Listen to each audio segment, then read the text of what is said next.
Good morning, everyone. It is Monday morning, and that means that it is time for another episode of Instant Replay. I'm your host, Lauren Hunter, and I'm here with my co-host, Dave Garner. And first and foremost, we want to wish you all a happy belated 4th of July. We have a lot on the agenda this week as far as talking about how preseason football is in full swing. Now, this past week is what we like to call the dead week because a lot of the football programs take the week off to comply with GHSA regulations. But now it is time to get to work. And before we go any further and start getting into everything that we have here for you, I want to welcome back my co-host, Dave Garner. Dave, I hope you had a happy 4th. What did you do this week? Oh man, I tell you what, it was an awesome time with family and friends. Just being able to hang out by the pool a little bit, enjoying the sunshine. I wasn't sure if the forecast was going to cooperate. I mean, we've had storms predicted, throughout the last week and throughout the next week or so plus. But things have cleared up a little bit, so it's been nice. So we've had enough breaks, with sunshine and so forth, to have fun. But it was a great Independence Day. Got to see a few fireworks, and I hope everyone else got to. And just a great week. But ready to get back to the grind. We're getting to that point. I know you're going to talk a lot about that today. Of course, knocking on the doorstep of football season. So I'm excited about it. It's getting to be that time of year.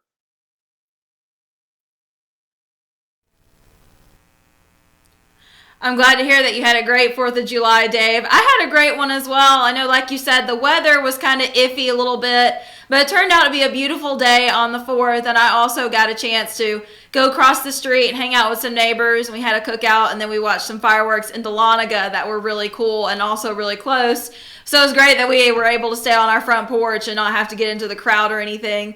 But yes, it is time, like you said, Dave, to get into the preseason football. We had this lull week, the dead week, or whatever you want to call it, but now, it's where the rubber meets the road.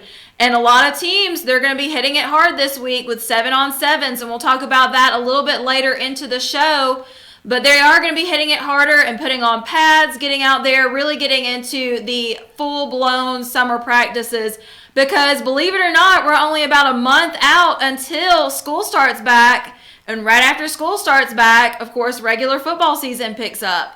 So, it's really time to get down to it. And I'm definitely very excited and looking forward to the future. So before we go into what's to come, we want to talk a little bit about some athletes who, even though they had the week off, they didn't take the week off. So over in Pickens, Alex Snellgrove was at Harvard on Wednesday for their football camp. So even though it was technically break at the high school, we've been talking about through the summer some local athletes who, when they're not going to football camps at their high school, they're going to football camps at other universities, at other schools around the country, which is crazy to think about, but it's true. And then over in Lumpkin County, Indians quarterback Tucker Kirk spent some time last Sunday practicing on his own. And then on Tuesday, Trey Wilkes and Aaron Hopkins joined in on the fun. So, Dave, I think this shows that these athletes have another level of commitment. They had the week off. They were given the week off to rest and to enjoy some time off and to go to the pool or to go to a cookout or do whatever. And I'm sure a lot of them took advantage of that. But also, I'm sure there are many others on top of these two that we just mentioned that also took the time to, get better. Even though they're not having to practice with the rest of the team, they're on their own and they're saying, you know what, even though I have this week off, I'm going to use this extra time to get even better. Would you agree, Dave? Oh yeah, absolutely. There's something to be said for discipline. You got to be disciplined. You've got to be focused, and you've got to be obedient. To the things that are going on. And I think that, obviously with these players, recognizing that's what it's going to take to separate themselves from the rest of the pack. There's a popular hashtag that goes around, especially with the younger folks like yourself, that says, hashtag putting in that work, and that's what a lot of these guys are doing right now because they see the potential in not only themselves, but also their teams, because the guys that you just mentioned, Alex Snellgroves, those guys, I've watched these guys enough to know that they're team guys. It's a team goal achieved individually, but it's a team goal, and these guys are doing it to make themselves better, but also their teams better. And so it's great to see these guys working. They obviously are guys that understand the need, the guys that show up a few minutes earlier, the guys that stay a little bit later. Those are the ones that are going to try to separate themselves from the rest of the pack. And typically that shows when you get into the season and these guys take the field. You can tell those guys that have put in that work. So, I'm excited about it. I'm excited to see these young guys who recognize that need, that have that focus, that desire, that determination to be better and to stand out from the rest and to do what they need to do to get themselves ready for the upcoming season. I mean, of course, Dave, you got to throw out the whole social media thing and talk about younger people like myself. I mean, come on. But it's true. We have hashtags for everything. We say hashtag putting in work, hashtag grinding. I mean, there's all sorts of slang. We could go into it for an entire segment, but we're not going to.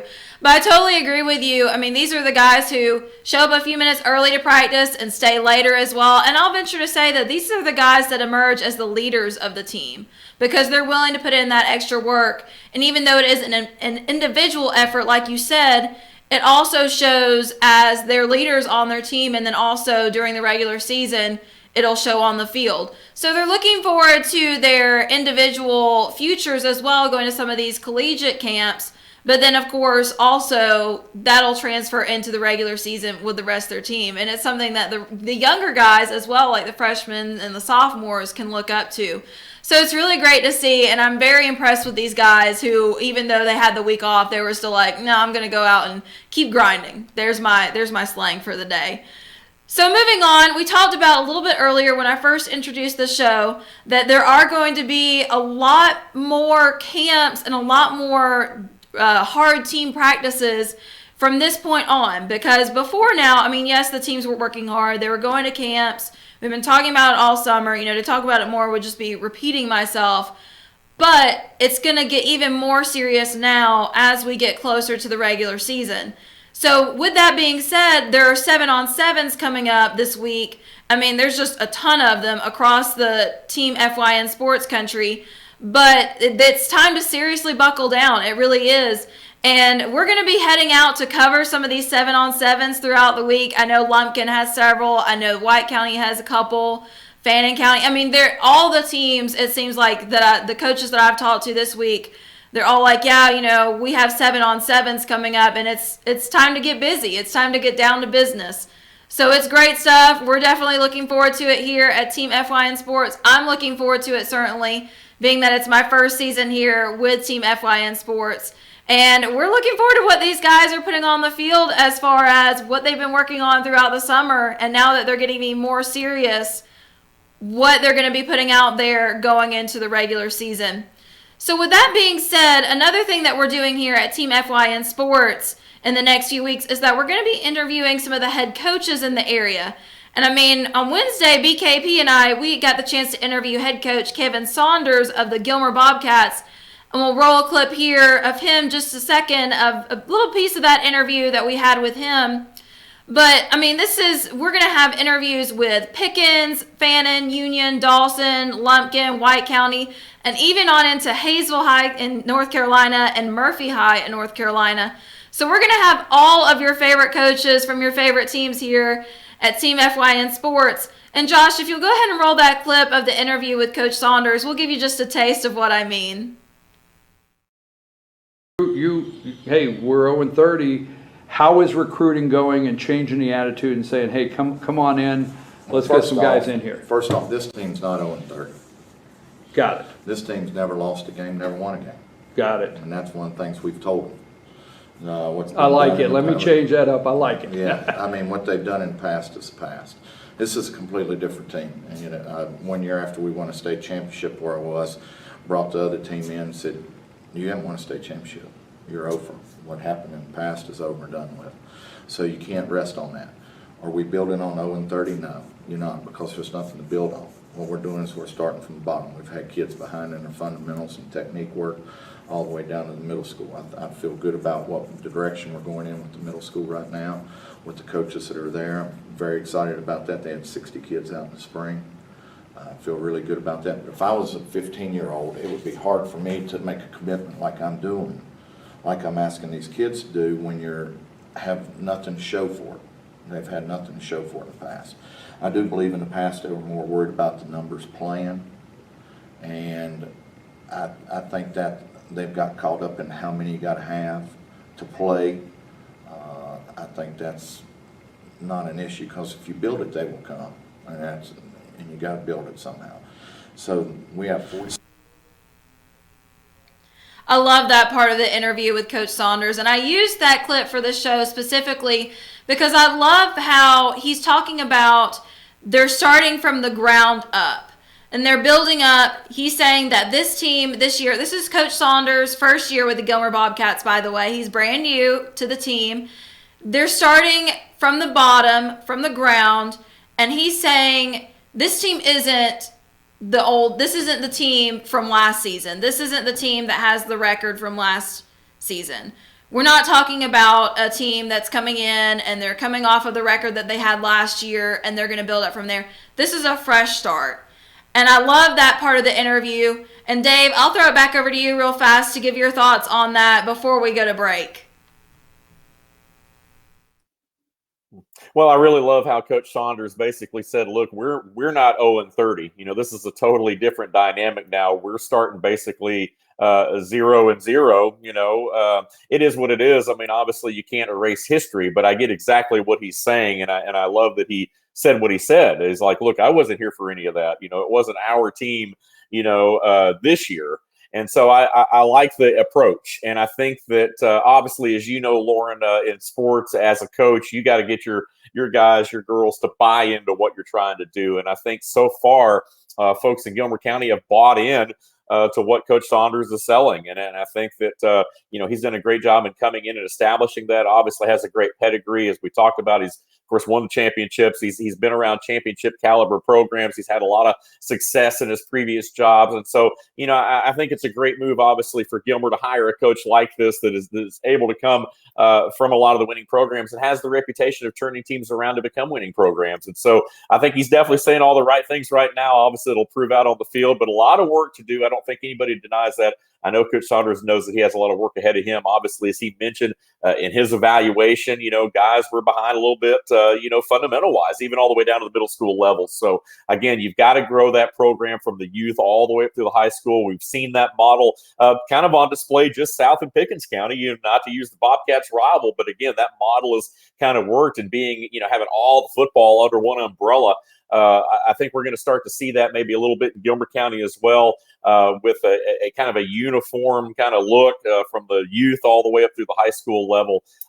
It's exciting. I obviously, Bobcats have had a lot of tough years. It's the toughest stretch that they've had in the history of their school. And Gilmer, of course, has been playing football, as we know, for a long time. And it was LJ School before it was Gilmer County High School. So, there's a lot of tradition. These guys have been playing football for a lot of years, but this is by far the toughest historical stretch of football for Gilmer County. And so, again, what do you do? Well, you start from the bottom, as Coach Saunders said, and you work your way up. That's all you can do. You don't have anything to build on. You were 0-30 over the last 3 years, but you're starting out 0-0 this year. I like the approach. I like what Coach Saunders is saying, and looking forward to seeing what kind of product we could expect from the Bobcats this year. You're spot on, Dave, and a couple of things that I want to go off of from what you said before we go to our first break.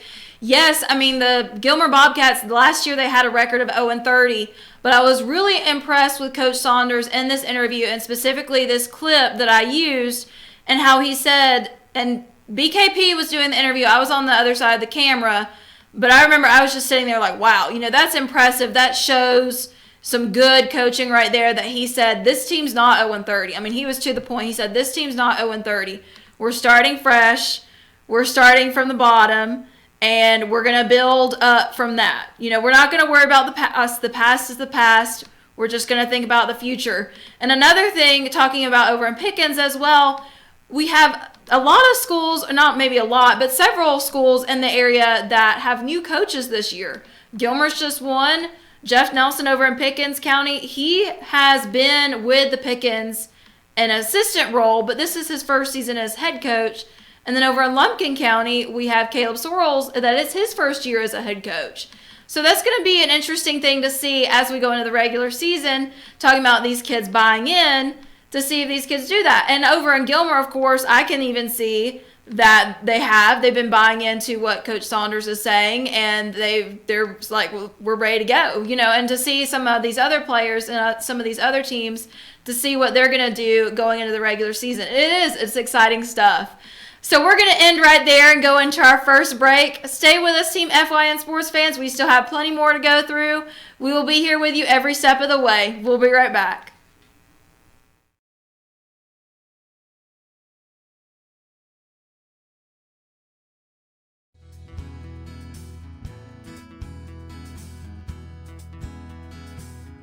Hello, my name is Chad Watkins. I'm the manager at Larry's Body Shop.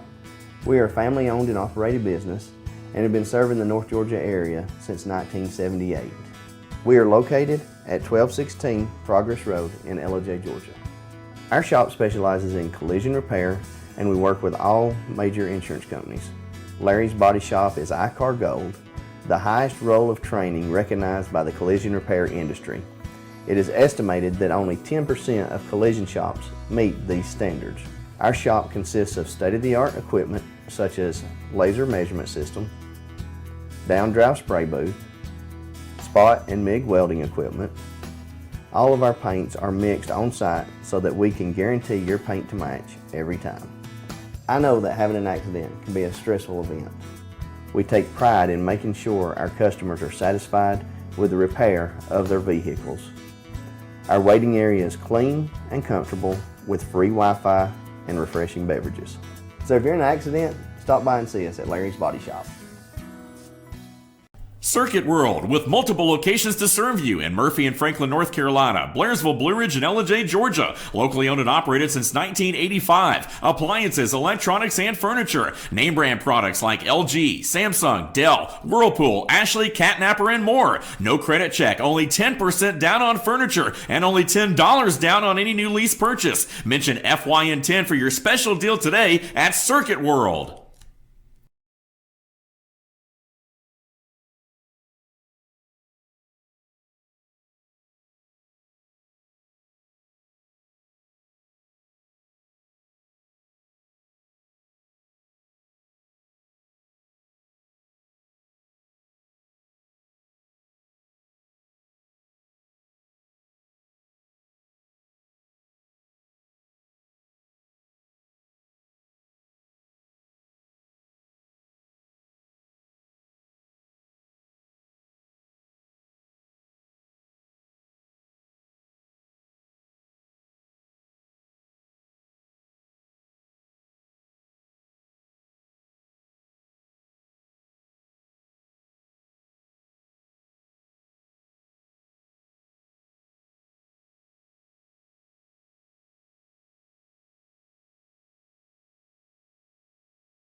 Welcome back, everyone, and happy Monday morning. You're watching Instant Replay with me, your host, and also my co-host, Dave Garner.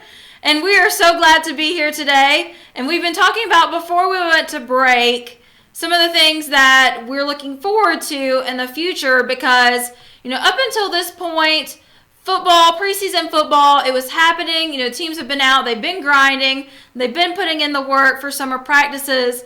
But now it is really time to buckle down because this past week was what we like to call the dead week, when all the programs take a week off to celebrate the 4th of July.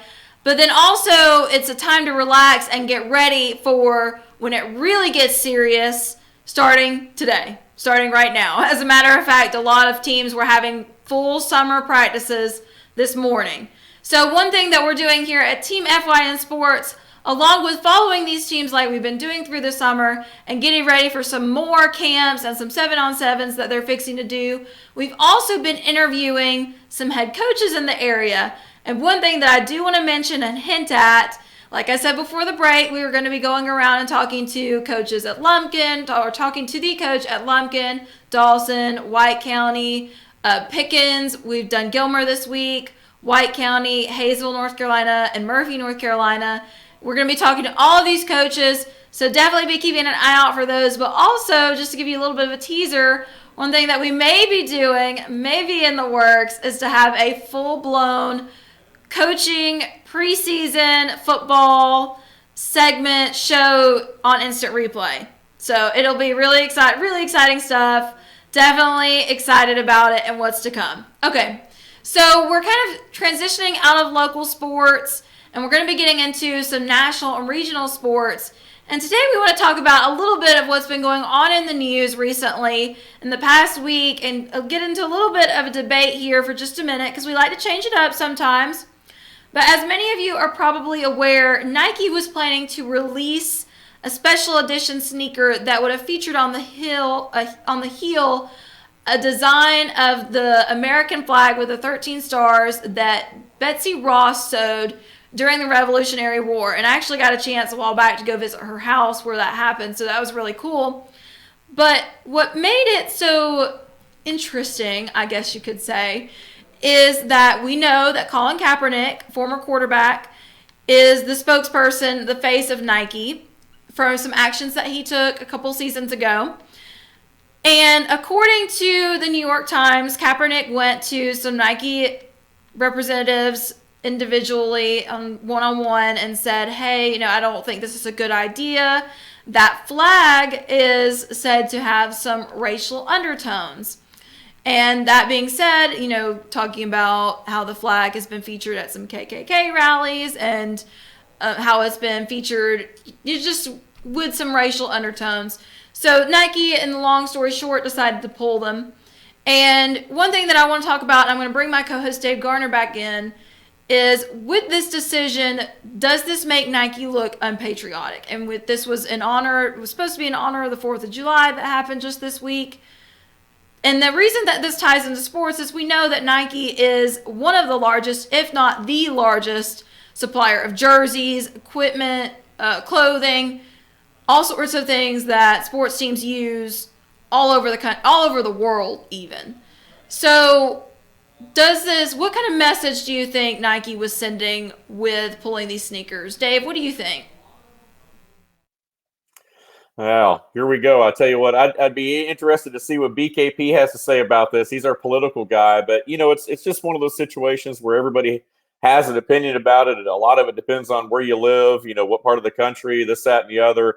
To be honest with you, it's just one of those things to me that you can't erase history. It is what it is, and what drives me nuts is you have a lot of people out there that want to erase, Confederate history, for example, because, to some people, like the Confederate flag, for example, and I'm not saying I stand for that, but, it means different things to different people. But, because it means something to one person doesn't necessarily mean it means that to another person. There's something called history that you can't erase. And I just feel like in our society nowadays, there's a lot of people that are just trying to erase history. Just because the flag was around during a slave period doesn't necessarily mean that that's what that flag stands for. So I understand what Colin Kaepernick is saying, but at the same time, I think it's just it's it's a reach. I'm sorry. I just think it's a stretch to link that.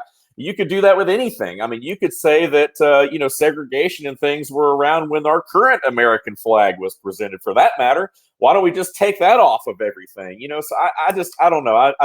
I'm getting sick and tired of people like Colin Kaepernick deciding what people do. But, shame on Nike for allowing one person who doesn't even play the sport anymore. I don't even know why a guy like that, to be honest with you, would even be such a popular person. I mean, if Michael Jordan, obviously with the career he had came out and said something about it, well, I might put a little bit more weight into that if I were Nike, simply because it's Michael Jordan. But, I'm sorry. I don't understand the whole Colin Kaepernick thing.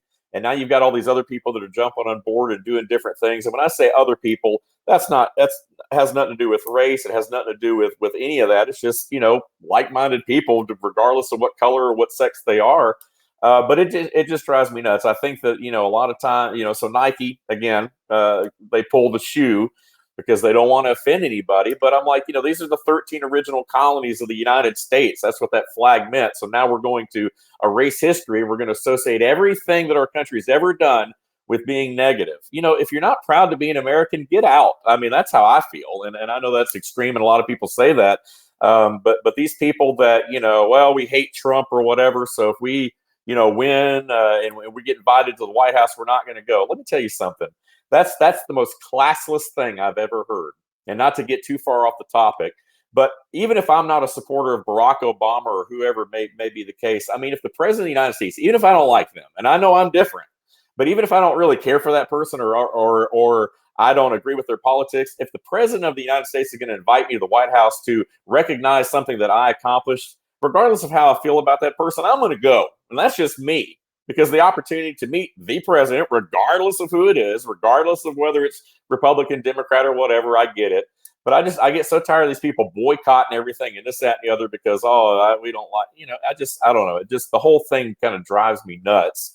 Not to get off on a soapbox, Lauren, but I'd be interested to hear what other folks have to say about this too. Yeah, you mentioned BKP. I believe he actually devoted a segment from his show that he gives every morning at 8 a.m. Good morning from the office. I think he devoted a segment from his show to this issue as well, because it was earlier in the week, and he does his every morning. We only do ours weekly, which is why we're just now bringing it up. But you bring up some great points there, Dave, and several of which, even the topic that you went off into about being invited to the White House, because maybe I'm mistaken, but I believe recently that the U.S. women's soccer team was invited to the White House, and that was a question of, well, are they going to go? Or are they going to try to make a statement and say, no, they're not going to go? But, going back to the shoes for a second, I agree. It's history. You can't erase history. And like I said, I went and visited the house where Betsy Ross lived when she sewed the flag. And one thing she had to do was she had to hide it from the British. So, I mean, it's just one of those things where Nike, I feel like, is trying so hard not to offend anybody that they're trying to step around everyone's feelings, or a group of people's feelings, by saying we're going to pull the shoe. If Colin Kaepernick hadn't said anything, who knows if anybody else would have even thought of the shoe or the design or the flag having racial undertones. You don't know. We don't know, because they ended up not releasing the shoe. Now, there are other companies out there who have said, well, since Nike doesn't want to release them, we're going to do it. And they've been releasing their own version of the shoe, which, it's a free country. They can do that. I think that's great. So it's a slippery slope, because you get into, well, like you said with the American flag, if we try to erase this design and we say, oh, well, this design is racist, so we're not going to use it, and ignore the history behind it, are we going to say next, well, the American flag, because it was around during a certain period of time, it's racist, so we're going to get rid of that? It's a very slippery slope, and that's something that I don't believe we can get into. And Josh, do you have something that you want to throw in? Yeah, I'm going to add my little, just 2 cents. Yeah, go for it. Betsy Ross was a Quaker. Quakers were huge in the abolition of slavery. That's a very good point. So I don't know. I think he just needs to learn more about the topic before he starts going out there. I mean, Kaepernick, I'm with Dave. I don't see how what he says holds much weight anymore.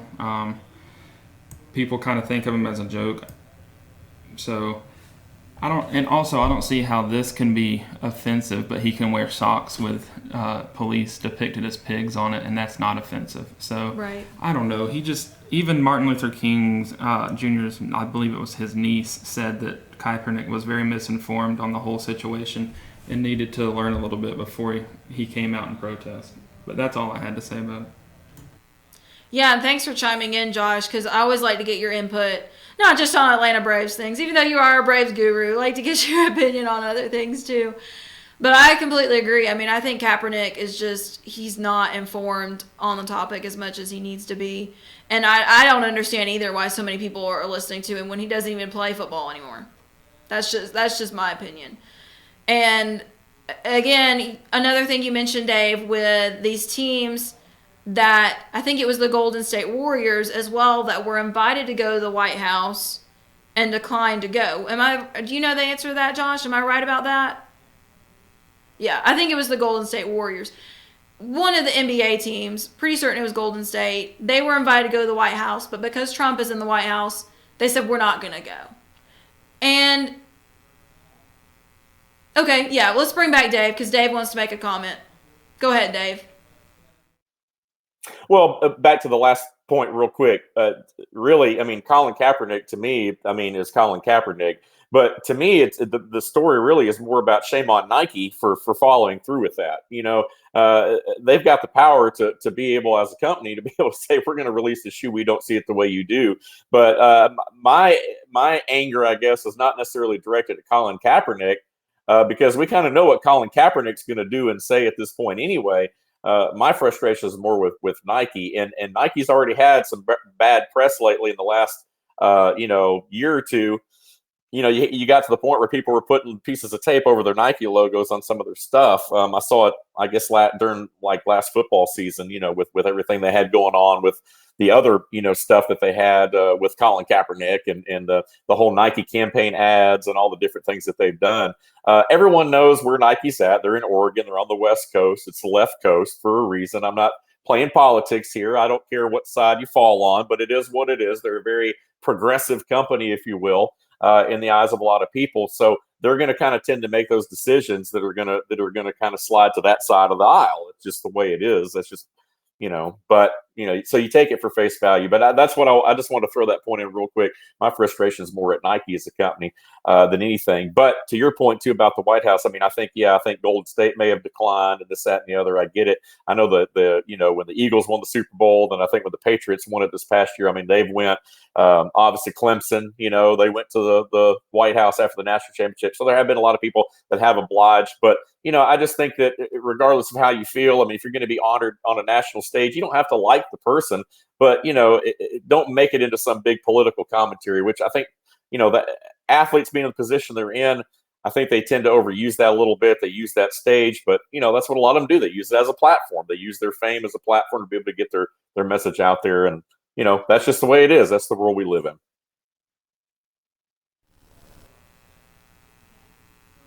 A couple things there, Dave, that you make that are excellent points. First of all, yes, my frustration is mainly with Nike because, it's Colin Kaepernick. We know where he stands. I've long past been like, okay, well, this dude is just, he's not worth, in my opinion, he's not even really worth talking about because he's so insignificant at this point. And we know where his views are, and they're not even worth mentioning, in my opinion. But talking about Nike, yes, as a company, they can make a statement. It's just, in my opinion, it's disrespectful. It's disrespectful to men and women who have fought and died to make this country, to give us the freedoms that we have by listening to someone like Colin Kaepernick. I agree. And, so many people will say, oh, well, I didn't destroy any of my Nike stuff because that stuff is expensive. But I certainly haven't bought anything since then because I don't believe in giving my money to a company that's going to side that way. But before we move on, talking about these athletes, these teams that will decline to go to the White House because of who's in the White House right now, it's not so much a political issue, in my opinion, of who's in the White House, who's not. It's a sign of disrespect to the office of the president of this great country. I mean, if you don't agree with the president, you can get over it for the hour that you're there, in my opinion. So you can at least go take some pictures and relish in the honor of being invited to the White House in the first place. If I was invited to the White House, I'm the same way as you, Dave. It wouldn't matter who was in there. I would be going because it's the White House. And, you know, that's a 1 in a million chance that you get invited to go personally by the President of the United States. And I think when these athletes and these teams say we're not going to go because we don't agree with who's in the office, it's even setting a bad example for kids, younger kids who are looking up to them. It's setting a bad example of, well, if you don't agree with the president, you can just disrespect the office of the president by saying we're not going to go and making a big stink about it. That's my opinion on that. But it's time. We're going to wrap this up. As long as Dave, Josh, you don't have any other comments that you want to add in, because I want to make sure to give you a chance to do that. You're good? Okay, perfect. So we're going to move on from that. It's time for our next break. And when we come back, we're going to be talking about some more national and regional sports. We're going to be talking about U.S. women's soccer, U.S. men's soccer, and Atlanta United. Dave's going to talk a little bit about that. And then we'll be going into our Atlanta Braves updates. The Braves are on fire. They're keeping the streak going. And we're going to be talking about where they stand going into the Homerun Derby and into the All-Star game. So stay with us. Stick around. We will be right back.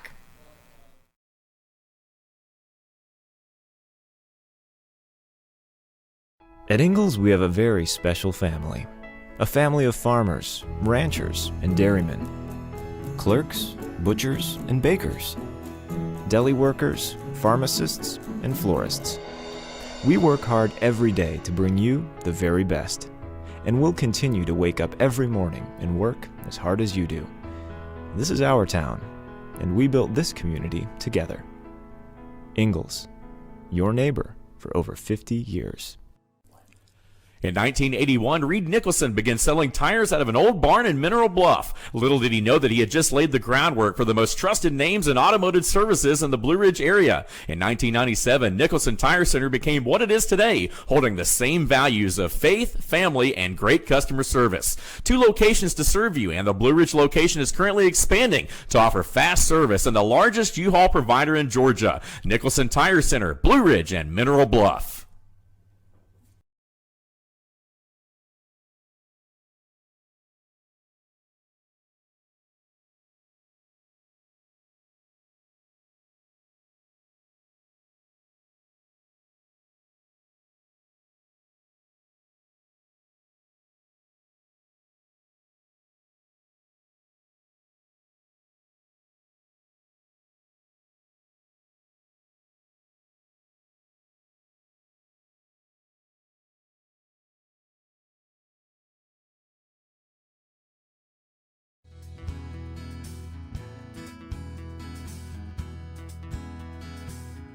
Hello, my name is Chad Watkins. I'm the manager at Larry's Body Shop. We are a family-owned and operated business and have been serving the North Georgia area since 1978. We are located at 1216 Progress Road in LOJ, Georgia. Our shop specializes in collision repair, and we work with all major insurance companies. Larry's Body Shop is ICAR Gold, the highest role of training recognized by the collision repair industry. It is estimated that only 10% of collision shops meet these standards. Our shop consists of state-of-the-art equipment such as laser measurement system, down-drive spray booth, spot and MIG welding equipment. All of our paints are mixed on-site so that we can guarantee your paint to match every time. I know that having an accident can be a stressful event. We take pride in making sure our customers are satisfied with the repair of their vehicles. Our waiting area is clean and comfortable with free Wi-Fi and refreshing beverages. So if you're in an accident, stop by and see us at Larry's Body Shop. Circuit World, with multiple locations to serve you in Murphy and Franklin, North Carolina, Blairsville, Blue Ridge, and Ellijay, Georgia. Locally owned and operated since 1985. Appliances, electronics, and furniture. Name brand products like LG, Samsung, Dell, Whirlpool, Ashley, Catnapper, and more. No credit check, only 10% down on furniture, and only $10 down on any new lease purchase. Mention FYN10 for your special deal today at Circuit World.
Welcome back, everyone, to Instant Replay. I'm your host, Lauren Hunter, and I have my co-host, Dave Garner, here with me. Now, we hope that you're enjoying the show so far, and if you are, we hope even more that you will give us a like on this page, Team FYN Sports. And then also, you can follow us on Instagram and Twitter at the same handle, at Team FYN Sports. And then also, we broadcast this show live on our Facebook page, but we always go onto our YouTube channel afterwards and upload it so that you can watch it anytime. So you can subscribe to that channel. It is FYN TV, Fetch Your News. You can see that right there on the social card that Josh threw up for me. And then we always also like to say that if you have any information about a favorite team or a favorite athlete, or if you just even want to chime in and give us your opinion, you can shoot us an email there. It is teamfynsports@fetchyournews.com. And you can even give us a ring right there at the phone number there at the bottom of the screen. So before we went to the break, we were talking about some local sports. That's usually how we like to start off the show, talking about what's going on locally here at Team FYN Sports. And we had a break this past week. All the teams took the week off to celebrate the 4th of July. And we want to say a happy belated 4th to all of our viewers. And then we also went into a little bit talking about the recent Nike controversy deciding to pull the Betsy Ross Nike shoes from their sales. So if any of that sounds interesting, which it was, we've been having a great time here on the show. I hope that you will go back and watch it on our YouTube channel. So we're going to be moving right along, and I'm going to welcome back my co-host Dave Garner to tell us what's going on over in soccer with the U.S. women's team, the men's team, and Atlanta United. Dave? Well, the politics we talked about a few minutes ago is a great segue into this because the women's national team obviously has made headlines in the recent days and weeks, of course, leading up to the weekend's final about some of the comments about the White House, mainly from Megan Rapinoe, who, of course, is one of the stars of the team there. But nonetheless, I mean, as an American, if you're truly proud to be an American, you can't help but cheer on the fact that, hey, you know, we were able to win the Women's World Cup. The men, not as fortunate. They were playing in the CONCACAF Gold Cup same day, Sunday, but fell short to Mexico 1-0. And it was a frustrating match, I know, for a lot of soccer fans out there. The stars didn't quite align. We had the opportunity as a country to not only win the Women's World Cup, but to also win the Gold Cup on the men's side and CONCACAF play, which is basically North and Central America, the tournament they have. And so, it was so heartbreaking to watch the men come up a little bit short, but the women able to take the World Cup again, back to back. So congratulations once again to the U.S. women's team. And obviously, you know, as an American, makes you feel proud, regardless of the politics and all the other things that have been said. You know, you got to cheer them on, and certainly proud to be an American this morning. And meant, like I said, it was a heartbreaker. A little bit closer to home, the Atlanta United, tough match. A lot of mixed feelings about this match right here. Of course, they were going up against the team that has really become their rival, the New York Red Bulls. And we were at home over the weekend on Sunday. You had Atlanta United down at Mercedes-Benz, and it was 1-0. Atlanta United up, and then New York able to come back and take a lead 2-1, and then United off a PK, and then a late goal in extra time, 91st minute, I believe. We'd go back up 3-2. We've got it all but one, and then 2 minutes later, we give up a goal to New York. They tie it 3-3, and that's basically how it ended. So 1 point apiece there. You hate to come away with just the 1 point after taking the lead, but at the same time, you kind of feel fortunate because falling behind against a team like the Red Bulls, who, everybody says, even though we won the Cup last year, they're still better than us and all this sort of stuff. You hate to come out of there with a tie, but at least you do come out of there with some points against a very good Red Bulls team. This Atlanta United team, in a lot of ways, is still not where it was at last year at this point. But they're still right where they need to be. And, that's what you want to see. They're right there in the thick of things, third, fourth right now in the Eastern Conference, depending on how the NYFC match happened. I don't know. I can't remember how that one turned out against Portland the other night. But you're right there in the thick of things. But it was heartbreaking in a lot of ways to not win after you were able to come back and get the lead late in that match, and then to give up the equalizer 2 minutes later was tough. But all around, a lot of soccer this weekend. And Lauren, I was at the Braves game on Sunday too. I'll toss it back to you guys, let you talk about that, then I'll chime back in with a comment or two about where the Braves are at right now heading into the All-Star break. Thanks for that update, Dave, and congratulations to our women's team. Politics aside, it does fill me with pride to see that picture that Josh put up, the women all grouped together, and you can see the American flag draped over the shoulders, and that's just, I'm a proud American, I really am. Well, we are going to move right along to make sure that we have time for our Atlanta Braves because we love to talk about them. Josh is back there. I know he's going to want to talk about them, so we're going to move right along and go a little bit play-by-play. So on Monday, last week, the Braves finished up the series against the Mets with an 8-5 loss, but they still won the overall series, the game 2-1. And then going into the series, the first series of the week against the Phillies. I'm sorry, Josh, that picture threw me off. That's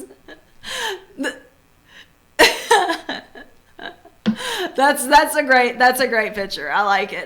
I just wasn't expecting it. So in the first game, they did lose. They fell short on the first game on Tuesday, 2-0. But they won the second game on Wednesday, 9-2. This was the game I tweeted out, actually, after seeing all the notifications with the home runs, all the points being scored. I said, 4th of July must have came early with all the fireworks over at the Braves game. It got a good bit of likes and retweets. But Josh Donaldson and Austin Riley each hit 3 home runs. Donaldson's home run gave Atlanta a 3-0 lead in the 4th. Matt Joyce nailed a pinch hit 2-run homer followed by Riley's blast in the 6th. And then rookie Bryce Wilson allowed only 2 runs in 6 innings. And SunTrust Park actually set a record for a Wednesday game with a sellout attendance of 40,147. So a lot of great things going on over there at SunTrust Park on the eve of the 4th of July. Then on the actual 4th, they won the game 12-6. Dansby Swanson hit 2 home runs and brought in 5 runs. Ozzie Albies gave Atlanta a lead with a 3-run homer in the 3rd. The Braves hit 5 home runs in this game alone with a combined 8 home runs in the final 2 games of the 3-game series. Awesome stuff.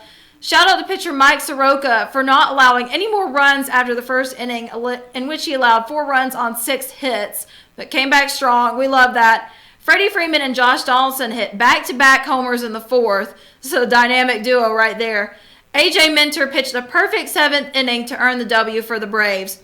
Now after this game, the 2019 Atlanta Braves were tied for the most home runs before the All-Star game in franchise history at 140. That's going to change a little bit. The 2003 Atlanta Braves team also had 140 home runs before the break. And another cool fact that I found directly from ESPN, every Braves infielder hit a homer in the same game for the first time in Atlanta franchise history, according to the research provided to the Braves by Stats LLC. The last time every Braves infielder hit a homer in a game was September 19, 1961, when the franchise was based in Milwaukee. First baseman Joe Adcock, second baseman Frank Bowling, third baseman Eddie Matthews, and shortstop Roy McMillan hit homers. So this was the first time in franchise history that happened. And on the 4th of July, I mean, it can't get any better. But they won the overall series against the Phillies 2-1. And now we're going to the second series of the week against the Miami Marlins. Braves won the first game on Friday 1-0 after a 2.5-hour delayed game that ended early Saturday morning. Brian McCann hit a bases-loaded single in the ninth to give the Braves the win. Gotta love McCann. So glad that he's back with us. But now they lost the second game on Saturday 5-4. But on the bright side, the Braves hit a franchise record for most home runs before the All-Star game at 142. Like I said a couple of games earlier, they were tied at 140, but it did change. They hit a couple more, set the franchise record at 142. And now this is the game that you said you were at, Dave. Yesterday, they won 4-3. Josh Donaldson hit a 2-run homer, and Charlie Culberson with a game-saving play with a throw from left field to the plate. And Josh is going to throw out those really cool pitchers there.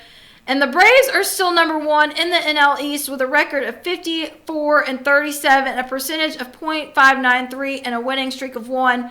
And Josh, I think we have a video really quick that BKP sent that you might want to roll before we welcome Dave back.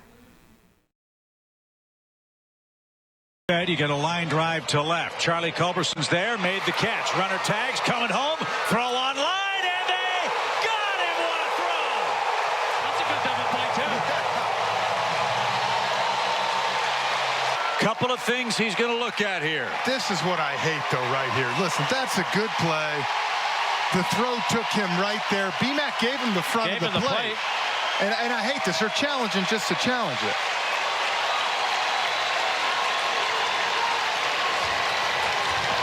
Marty Foster, and the call stands. A great throw from Charlie Culberson, who has a cannon, and he showed it off.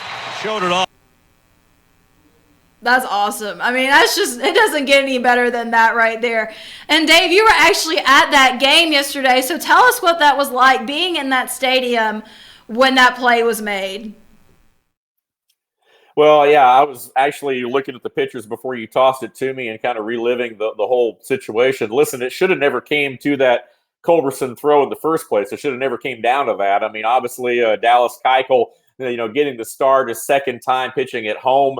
You're up 4-0. The Marlins hadn't, gotten a guy to third base all day long, and you get to the eighth inning and you feel like, you're cruising right along, and, people were heading for the exits. I mean, the game was basically in hand.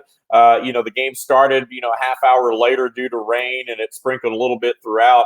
So, folks, I think we're kind of anxious to get home, and it starts thinning out. The next thing we bring a guy in, he gives up a 3-run homer, and all of a sudden it's a ball game again. And it comes down to a Charlie Culberson throw, and Culberson again, he came in defensively right before the eighth inning. He replaced Austin Riley in left field, so basically a double switch by Snitker there. And who would have known that Culberson an inning or two after he entered the game would end up making the play of the game in left field defensively for the Braves. So it's kind of an emotional win. You hate it even came down to that. It came down to a perfect throw and him having to make that play to preserve that win. But, the Braves escape by the skin of their teeth on Sunday, following up a 5-4 loss on Saturday. So they almost lost 2 or 3 to the Marlins, which, you can't afford to do. The old Bobby Cox method of baseball was win the series. If we take 2 or 3, 3 out of 4, you do that all year long, you're going to win. You're going to win your division. And possibly even beyond that. And the Braves have done that. That has been their formula for success this year. 2 out of 3. They've won each series. They haven't won every game, but they've won every series the way they've needed to do. They were in jeopardy of losing the series on Sunday, but they were able to pull that game out. So they take 2 or 3 from the Marlins. They enter the All-Star break up 6 on the Nats, 6.5 over the Phillies. And, I like where they're at right now. Obviously, Josh is our guru, and I'm sure he'll chime in as well. But team's starting to come together. Bullpen's still a bit shaky. I mean, you can't be A+ all the way around, certainly at this point. But, we got a lot of improvement, but I like where the team's at, obviously, compared to where we've been over the last several years. So things are looking up. And it'll be interesting to see Acuna in the Homerun Derby and the All-Star game there for sure. And, yeah, I like that picture he threw up. No doubt about that. That's a good picture there to get you tickled right there, I guess, on a Monday. Excited about, the All-Star is always fun. To me, it's always the most competitive of all the All-Star games in all the sports. I mean, the NBA game is basically all offense. They just put up as many points as they can. Football, they're not even hitting each other. It's very low contact. They're blowing the whistle as soon as the guy breaks through the line. But the All-Star, the MLB All-Star game to me is still very competitive. It's the most meaningful to me. It's just my opinion, but the most meaningful of all the All-Star games is still the most competitive. Yeah, that was it. It's such an awesome time to be a Braves fan. There's so much excitement going on, and especially with that play.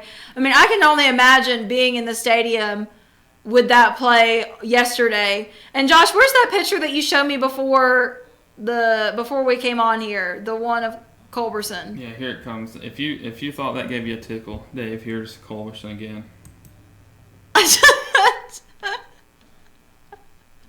Josh showed me that before, and now if you're an Avengers fan, you know exactly where that's from. And he showed me that before, and I said, you have got to use that. You just can't not use that. But we've got to take one more break, and when we come back, we'll wrap it up talking about the Homerun Derby and the All-Star Game, and that's just an awesome picture to take us out with. So, Josh, take us out, and we will be right back.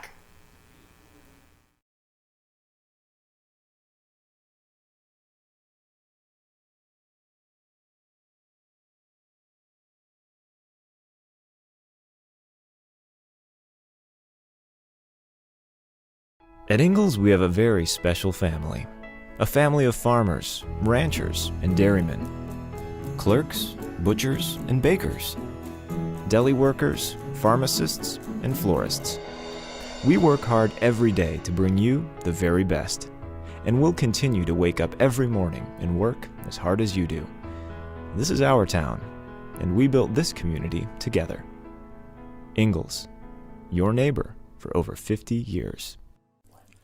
In 1981, Reed Nicholson began selling tires out of an old barn in Mineral Bluff. Little did he know that he had just laid the groundwork for the most trusted names in automotive services in the Blue Ridge area. In 1997, Nicholson Tire Center became what it is today, holding the same values of faith, family, and great customer service. 2 locations to serve you, and the Blue Ridge location is currently expanding to offer fast service and the largest U-Haul provider in Georgia. Nicholson Tire Center, Blue Ridge, and Mineral Bluff.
Welcome back, everyone, to this week's edition of Instant Replay. I'm your host, Lauren Hunter, and I have my co-host, Dave Garner, here with me.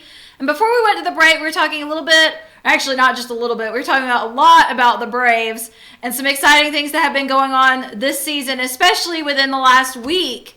Talking about Charlie Culberson's game-saving throw there at the end of the game yesterday. And Josh, you had something that you wanted to throw out about the bullpen really fast, and then we'll wrap up talking about Homerun Derby and the All-Star Game.